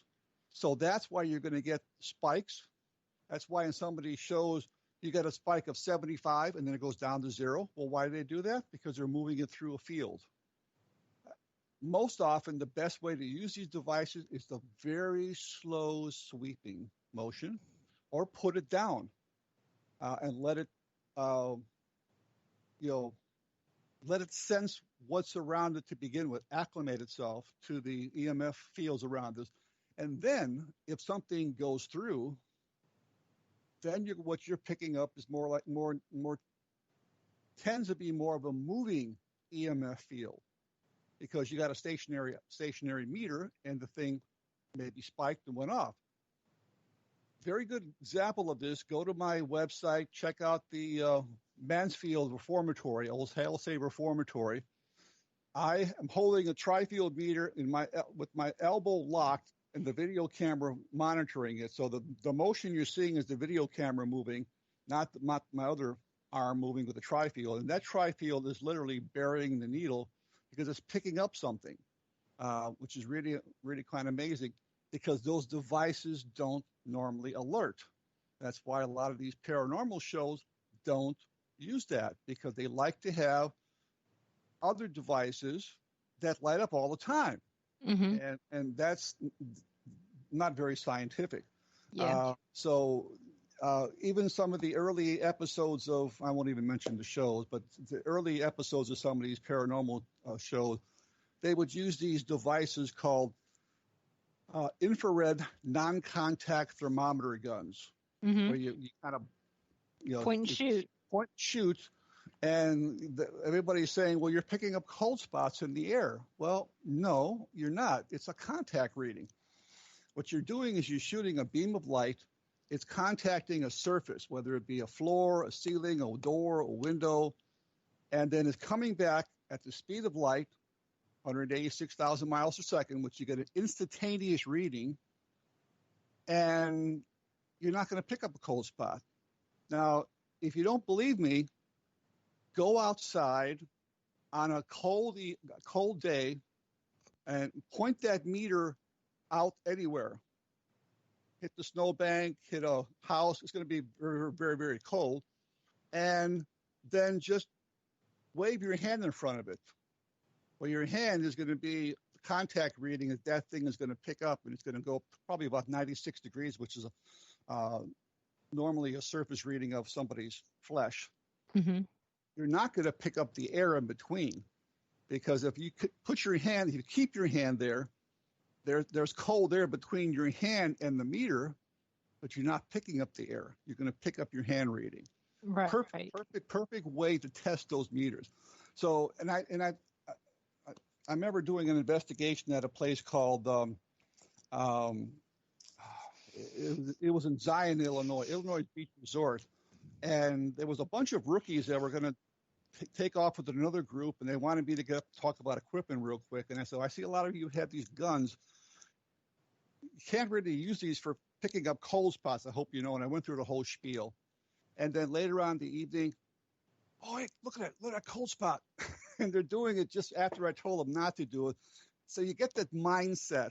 And you really have to figure out, I guess you got to prove it to yourself that these things are not the way they're designed. Another thing that you got to be very careful of is using millimeters. You might have seen some of these millimeters that have a telescoping probe that is pulled out. It's the same thing as a REM pod. It creates a magnetic field around that probe. So if something comes close enough to that field, either ourselves or a spirit, the lights will light up, the sound will alert, and it'll tell you that something's breaking the field. Well, those, you got to be very careful, because either one of those devices, a REM pod or a millimeter with that probe, can be set off by two things: fluorescent lights and two-way radios. And that's how these paranormal shows get these millimeters to get these REM pods to interact. When you say, is there a ghost? Say yes or no, and the thing lights up immediately. All you got is a person off stage keying in a walkie-talkie, and the darn thing lights up. We saw that firsthand at the Sally house, because they would put a REM pod in the nursery and have the kitchen lights on downstairs. Well, the kitchen lights are fluorescent. And so it would do that. And we would when we would give people the tours when they were staying overnight, we would tell them, if you need EMF created, here's a good place to do it, is in this closet in the master bedroom, because there's old unshielded wiring in those walls. So it would create its own EMF. Yeah, BX cables, yeah. Right. But in the nursery, it would, the fluorescent lights would make all your equipment go off. I don't know how many times I would tell them, and then later on you'd see a video going, look, we got this. And it's like, okay, come on, people. I just told you this. Because, I can tell you every place that you're going to get a false positive in the Sally house. And we had people that would tell me, hey, we're getting EVPs. Well, it was the person upstairs, because it feeds down to the basement, or somebody in the basement, and it feeds upstairs. So I am very skeptical of almost anything anybody gets in the Sally house if I don't know where everybody was, because I know, because I've had people bring me things and go, listen, it says get out. Well, it was the neighbors were yelling at the dog next door. Yeah. And the houses are that close together. But it's just that's the biggest thing with EVPs. Not to interrupt you, but the biggest thing with EVPs is, my forte has always been photography. I mean, for the last 30 years, I told people, and started this 30 years ago, if you got a picture you want me to look at, send it to my website. Look at what I need as far as kind of camera, what kind of film, circumstances, where you were at, why you were taking the picture. Give me some background, and I'll give you my opinion. It may not be the opinion you want to hear, but you're asking for my opinion, so don't get mad if I say that it's not a ghost. But it's with the whole idea of people taking pictures and getting something unusual in a picture doesn't necessarily mean that that's what it is, because there's so many different things that can cause to show up in pictures as well as EVPs. And when people send me EVPs for analysis, I say, yeah, I hear what you're telling me. I hear the get out or whatever it's going to be, but I don't know the circumstances behind how that EVP was captured. Was there people talking in the other room? Was it, like you said, the neighbor yelling at their dog? Was it some other, natural voice that came through, a human voice that came through, or somebody just not, recording, holding the recorder or whatever? I don't know the circumstances. So I'm very skeptical about EVPs, because not that I know darn well you can pick up EVPs. I got hundreds of them. But the thing is, when somebody sends me them, especially people that are not necessarily, they're more novice than they are professional, I always wonder the circumstances behind that event and what they may have picked up instead. Yeah, it always makes me wonder on a lot of that stuff.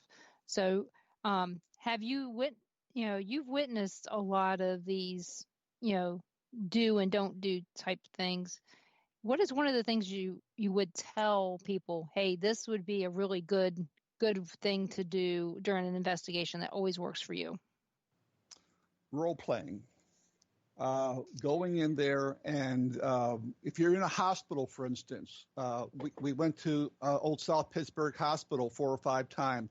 We got phenomenal results in doing role playing, going into an operating room, having somebody lay down on an operating table, have other people actually come in with smocks or in scrubs, like they're actually in an operating procedure, and then go through the whole procedure and see what kind of stuff that you get. You might be in a jail. You could be a prisoner, or you could be a prison guard.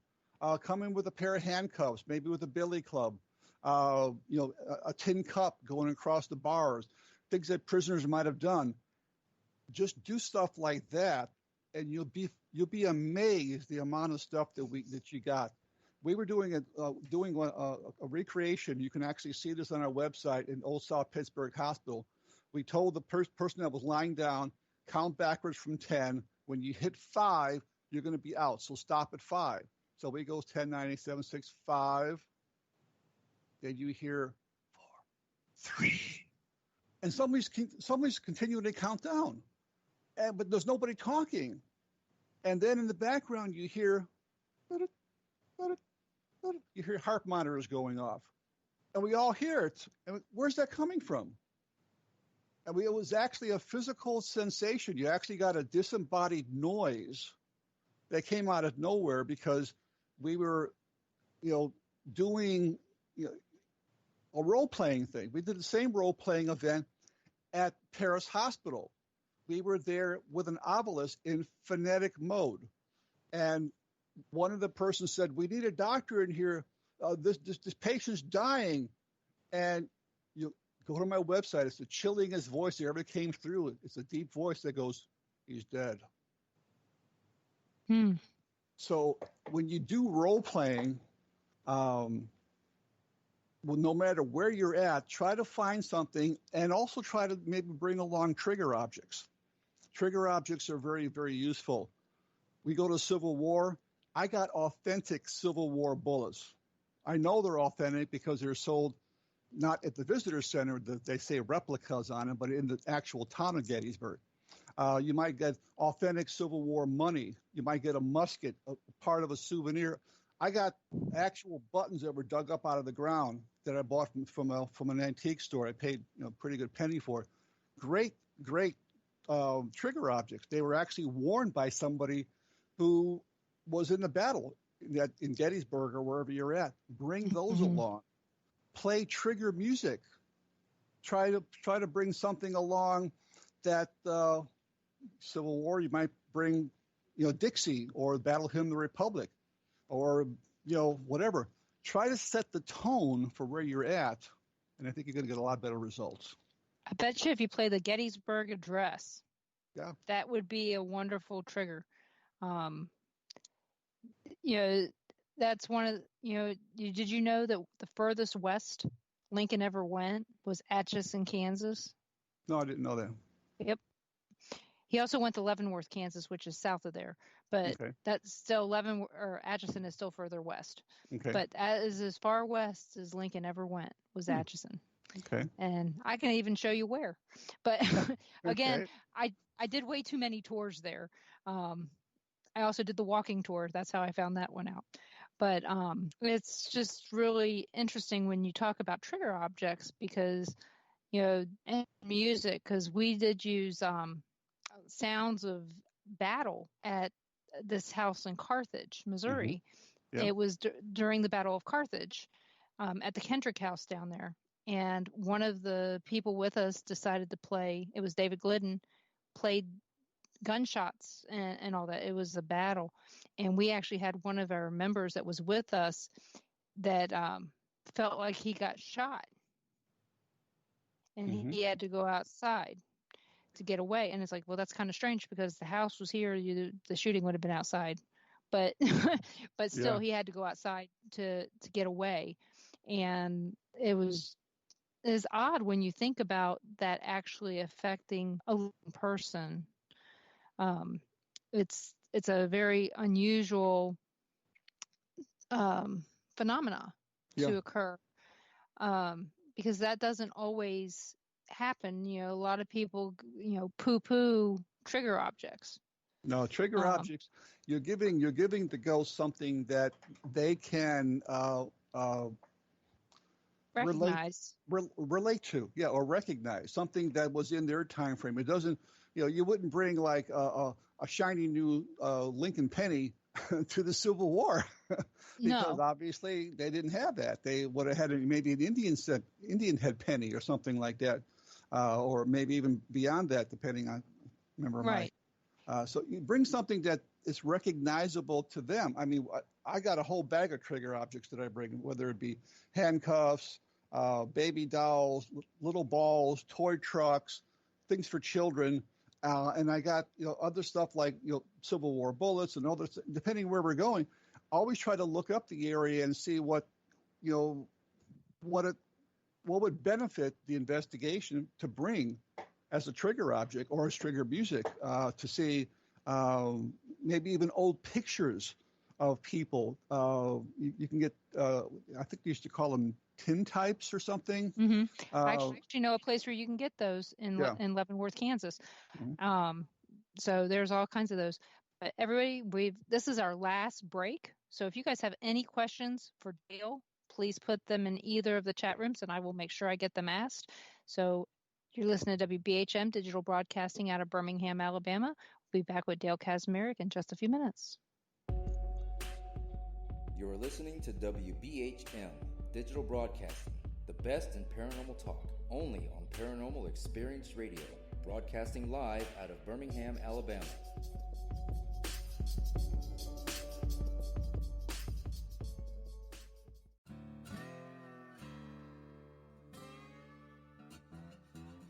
Oh, come on. I'm Southern, but... Nope. That'll do. Hello. I am Kat Hobson, host of Paranormal Experience here on WBHM Digital Broadcasting out of Birmingham, Alabama. I enjoy having guests from all areas of the paranormal, from ghosts to ufology to cryptids and beyond. You'll find some of the best researchers in their fields bringing you some great information. Join me on Wednesday nights from 8 to 10 p. Eastern here on WBHM Digital Broadcasting. Since 1948, Fate magazine has brought you reports of the strange and unknown, all of them true. Fate Radio is carrying on that tradition, bringing you the unusual, macabre, strange, and bizarre. Join host Kat Hobson Sunday nights from 8 to 10 p.m. Eastern on WBHM Digital Broadcasting.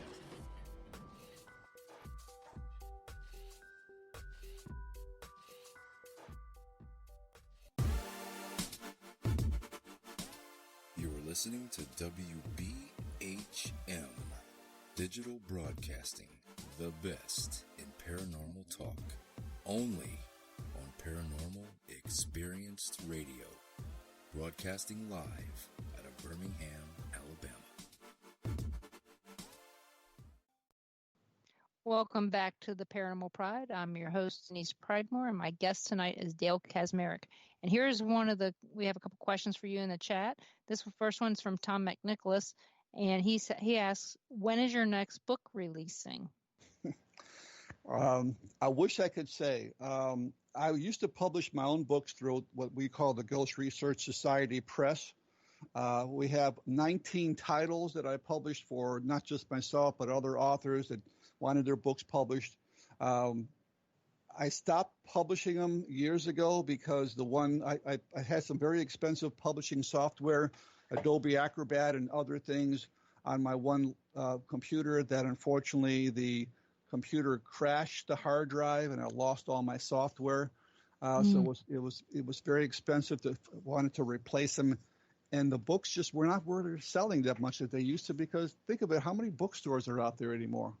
I mean, there's not very many. You get them on Amazon.com. You get them on a Kindle reader. So I don't know when my next book is, but I will say if it does come out, it's either going to be a Windy City Ghost 3, or most likely I'm thinking of a book about my 40 years as a researcher, how things changed since when I started to what it is, and some of my most memorable experiences. That would be interesting. You know, of course, me saying that doesn't mean that people would run out and buy it. But I think it would be interesting because you figure what has changed in the last, 45 years. Yeah. So, yeah, it's funny. I know, like I said, 1975 was a turning point for me. It was a catalyst year. So calculating back to there right off the top of my head is pretty easy. And it is a 5. But, I think about that all the time, that I've been having paranormal experiences for over 45 years. Mm-hmm. Technically, it's been 50 because, like I said, my first one was when I was 4. But, at 4, you can say, oh, maybe. But at 10, See, a lot more. See, for me, I had a very uneventful childhood, so I didn't really have anything scary or paranormal. The scariest thing was my parents and grandparents telling me ghost stories when I was a youngster, and feeding into that. Maybe I had a nightmare that night, but the next night or 2 days later, I always wanted to hear another story. So that's just the kind of person I was. So, I didn't really have a paranormal event probably until I was maybe in my 30s. That I could say was paranormal, but since that time, you get the ball rolling, you go to all these different places, and you're getting better and better equipment, and you're getting better technologies, better techniques, better methodologies. These things just kind of roll up, roll off your tongue real easy, that you're finding better EVPs, better experiences, disembodied voices, actual visualization. So, it works. We have another question. This one's from Carl. He asks if you use dowsing rods. A couple of our people in our group do use dowsing rods. I I'm kind of up in the air about dowsing rods myself. I do know that initially they were called like water witching or something. They used to find oil and water and other treasures underneath. And now then people started to say, well, if you could find that, maybe you could find the energies created by a ghost, or even have the ghost communicate with you through the dowsing rods by making go one way for yes and one way for no. If they weren't sure, they maybe would spin around or something like that. My only problem with dowsing rods is that you'd have to really ask so many questions, and you can really only ask a yes or no question to get on the right track of what you're communicating with. And a lot of times, I won't say people do it purposely, but it's just fatigue in your wrists. I mean, you're supposed to be holding the dowsing rods like this, and eventually you start to get a little tired, and you might accidentally dip the rods unknowingly, and you might think it swings back and forth. So I'm actually designing over the winter months. I've been looking into designing my own dowsing rods that mount on a block of wood with a level that shows you that you're perfectly level. Then you would touch the rods via coils that would touch the rods, copper wires.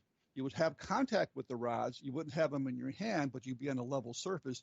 And then if the rods cross back and forth, I think I'd be a little bit more prone to believing that there's something with that. Now, some people in my group, swear to the fact that they have communications, and I don't doubt it.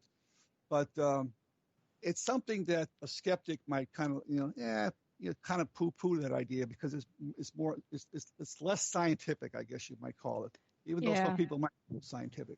I'll tell you, I put dowsing rods in the ground, in the dirt one time at McPike Mansion. Yeah. Nothing. Right. Okay. I wasn't touching them. I just put them in the ground, asked the questions. I don't know if you remember that, Ron. And then one time I actually put them in like a bottle at the Sally house, trying to get them to go. Nothing. Nope. It wouldn't work. And so the same thing with a Ouija board. If you got a Ouija board and somebody's moving it, maybe unconsciously, comes consciously, but then you take your fingers off the planchette and you ask the questions, it doesn't move. And if it does move, then you're doing something way too right or too wrong, either way. Exactly. So, but my first dowsing rod experience was at McPike Mansion. I now have tons of sets of them, and I love using them. But the thing is I know the answer before they do anything. Right. So it's like, why even hold them? To me at this point, and that could be where your people are at now with their dowsing rod experience, is that they know the answer before they ask it, or because the spirit tells them. But we have a question from Wendy. She asks, would you share one of your grandparents' ghost stories with us? Oh, absolutely. My grandmother, who was the only grandparent that I knew on my mother's side, everybody else had died before I was born.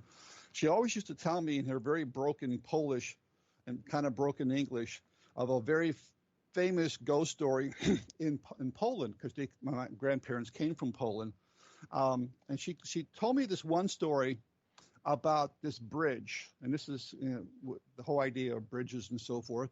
And the idea is that you'd come up to this bridge, and there'd be a woman standing at the edge of the bridge, and she would ask you whether you're male or female, but most often it was a male that would approach the bridge and have this encounter and see this apparition.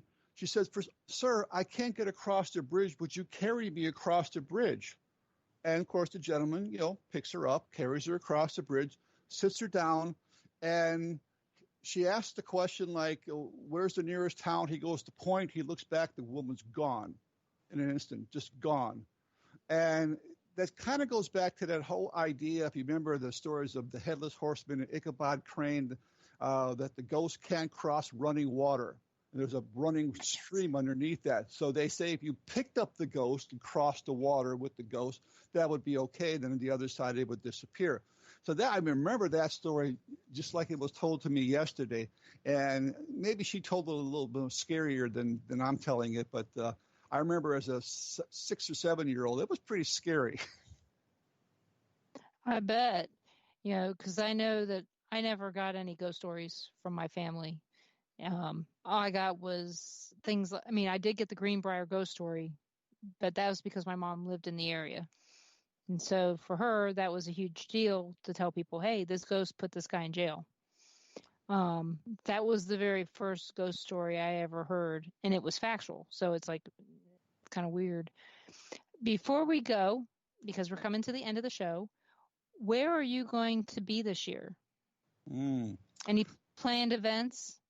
Well, I know that I do have an interview on this Friday night at 10 p.m. 10 p.m. Central Time on Rob McConnell's X Zone, very famous radio station. Go to xzoneradio.com and you can listen to it live streaming on your computer. As far as locations this year, like I said, we're shooting to go back to Gettysburg for sure. We want to make a trip to the Deep South to go to Brushy Mountain, Old South Pittsburgh Hospital, and finish up with Stones River Battlefield. I hope to be able to get to Pennhurst this year as well. And then we got some places that we're looking into in Ohio, including the Old Bell Nursing Home in Kimballton, Ohio, that I've wanted to investigate for years. We got a list of at least about a dozen places that we're looking at. I know we probably ain't going to be able to investigate all these out-of-state locations because of the cost, and it's mostly the cost of staying at a hotel and the travel and the meals and everything. Usually these places aren't that expensive to get into, but Pennhurst is a place I've always wanted to go ever since I saw it on Ghost Adventures, because it just fascinated me. This place was just so huge, and they had these underground tunnels, which they've now opened up, that you can actually go into. Before, they had a lot of black mold and asbestos they had to clean up inside there. They opened up 3 buildings, including the Quaker building and the Mayflower building. And so we're hoping, if we can't at least do an investigation, that maybe on the way back from Gettysburg that we can stop in and take a walking tour of the place, because I think it would be just amazing. Yeah, I think so. I know that those are a lot of good places. Is there any events you're going to be at this year, paranormal conferences or anything like that?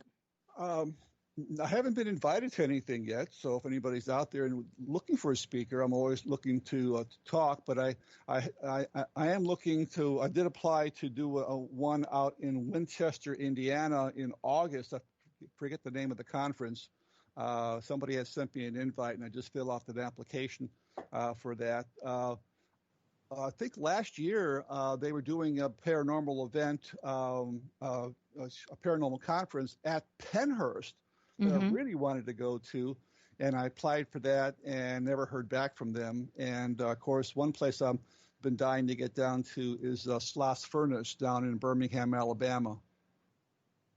They had an event there, I believe, a couple of years ago, as well as after hours investigation of this whole complex, which is just an immense place.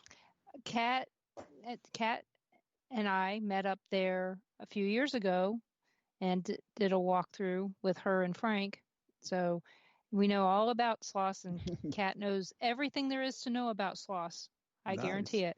So if you have any questions after the show, she'd be a good one to ask. Right. But there's some history going on there for sure. And it's very interesting. Just don't go in the summertime when it's 100 degrees. Yeah. Not a lot of the places to get cool, really. But if you go to Gettysburg or up to Gatlinburg afterwards, it won't matter, because that's what we did. Yeah. It ended up being like 60 degrees, and it was 100 and something when we left Sloss, and it was 60 degrees by the time we got to Gatlinburg. Wow. In July. Yeah. So, yeah, that's not good for you when you're not even prepared for 60. But yeah, there's all kinds of fun things to do around Birmingham that we've been thinking about checking out. There's a lot of graveyards there that are really good, I hear. So we wanted to get over to South Carolina one year, to go over to Atlanta, Savannah, especially down over to the Civil War prison down there at Andersonville. I think that would be a great place to do some experiments out there with so many Union soldiers that were basically starved to death out there. Oh yeah, like I said, there's a whole ton of places in the area that I want to check out. But usually we're driving through to go do something, so we got to figure out a way to get down there and spend more actual time. Yeah. So, everybody, I would like you guys to, Oh, wrong. My husband just mentioned Sailor's Creek. That's on his bucket list. Oh yeah. Have you been there in Virginia? I've been to almost every Civil War battlefield in the eastern section of the country. Almost every single one, except for the Fort Sumter. I've been to Sailor's Creek. Yeah. Yeah, it's my husband's bucket list place. So everybody, I want to let you guys know I'm so grateful for Dale coming on. I think that he did a great job, and everybody seems to have liked listening to you tonight. So thank you so much. Join us next week when my guest is Karen Lavin. She wrote some books about haunted Cincinnati. So it'll be interesting to talk to her. Somebody I didn't find on Facebook. So that'll be a little bit different for me. And then the week after that, let's see, who do I have? I have some really interesting guests coming up for you guys. On February 3rd, I have James McDaniel coming on. And then after that, I have David Glidden and Dan Williams coming back on to talk about paranormal studies and the Para concert in Joplin, Missouri. So I think we're going to have a lot of fun things to talk about in the next 3 weeks, and hope everybody had a good time tonight. So you're listening to WBHM Digital Broadcasting out of Birmingham, Alabama. Thank you so much, Dale, for coming on, and we'll talk to all of you next week. Thank you.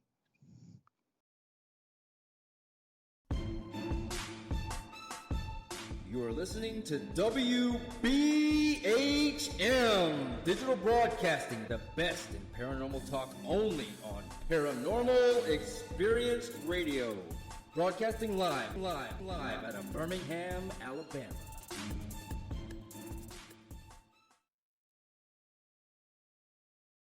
Warning, the following message does not necessarily reflect the views of WBHM-DB or its hosts, guests, listeners, or of any functioning adult in general. In fact, Frank should probably seek professional help. Listener discretion is advised. Hi there, Frank Lee here. I thought that I would spend a few moments telling you about the positivity from the network here. The overall message of para-unity and happiness, and how everyone here wants to get along with everyone out there, and how everything is just wonderful. Wait, Cat's not looking. Okay, I've got something to really tell you.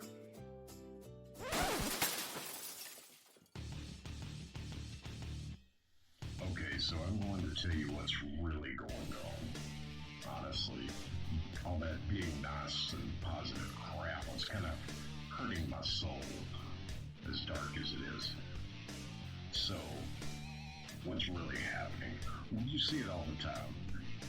Everybody and their brother out there has a paranormal team because they watched a couple of episodes of Ghost Hunters or some crap like that. So they go and they spend half their mortgage payment on tools and things that light up that they don't understand. And then the next logical step after buying matching black t-shirts and posing like 90s rappers for their Facebook page is to, of course, have their own podcast. Well, you know what? You're not going to find that crap here. What we have here at WBHM Digital Broadcasting is the best host, the best guest, bringing you real information. All of the hosts here on this network know their stuff. They are the people who have been out there doing the work, doing actual research. And no, by research, I don't mean binge watching some kind of cheesy TV show on Netflix. I mean reading books. I mean out in the field doing the legwork. And who are they interviewing on their shows? They're bringing you the people they have learned from. They're bringing you the best in the field, covering all kinds of topics from UFOs and aliens to Bigfoot to cryptozoology to ghosts to anything you can think of. If it's strange and unexplained, it is here, and you're going to get the best information here. So stay tuned to WBHM Digital Broadcasting. Don't go anywhere. Speaking of going somewhere, I've got to go before my mic gets cut. We'll see you there on WBHM-DB.